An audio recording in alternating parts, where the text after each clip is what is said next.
सो है एवरीवन, आज हम करने वाले हैं टॉपिक इवेपोरेशन, जो कि बहुत इंपॉर्टेंट होता है एग्जाम्स के मोटिव से। तो स्टार्ट करते हैं इवेपोरेशन। तो इवेपोरेशन इज अ प्रोसेस जिसमें एक लिक्विड कन्वर्ट होता है वेपर्स में, लिक्विड कन्वर्ट होता है गैसियस स्टेट में without reaching it's boiling point, without reaching the boiling point. जिसको बॉइलिंग पॉइंट है उससे कम टेम्परेचर में ही जो लिक्विड है वो गैस में कन्वर्ट हो जाता है, और कोई भी उसमें एक्सटर्नल टेम्परेचर प्रोवाइड नहीं कराते हैं।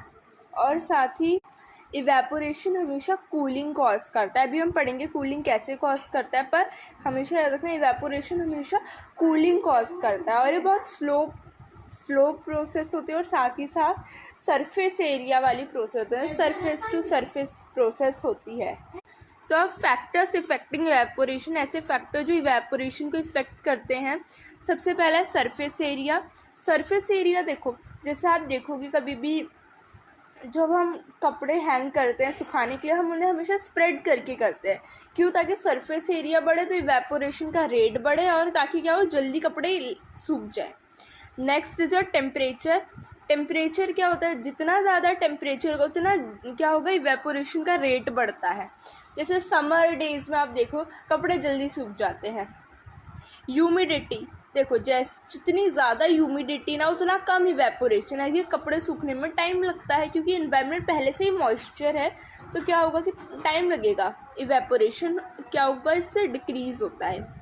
विंड स्पीड का बेस्ट एग्जांपल होता है। जैसे रेनी डेज में कपड़े नहीं सूखते, तो हम क्या करते हैं, फ़ैन ऑन करते हैं और कपड़े सूख जाते हैं। क्यों? क्योंकि इससे क्या होता है, विंड स्पीड से इवेपोरेशन का रेट बढ़ता है।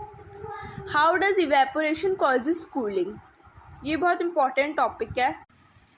तो देखो इवेपोरेशन की वजह से कैसे कूलिंग कॉज होती है, ठीक है। तो मान लो आपके हाथ में या पाम में आपने क्या डाला, एसीटोन या कुछ भी डालिए। अब देखो उससे कैसे कूलिंग कॉज होती है।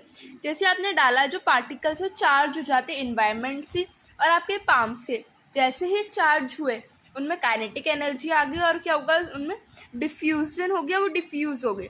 और जो लेफ़्ट ओवर पार्टिकल्स है जिसमें डिफ्यूजन है, मतलब काइनेटिक एनर्जी कम है, यानी कि उनका टेम्परेचर कम है। तो टेम्परेचर कम है तो थोड़ी कूलनेस तो प्रोवाइड करेंगे ही।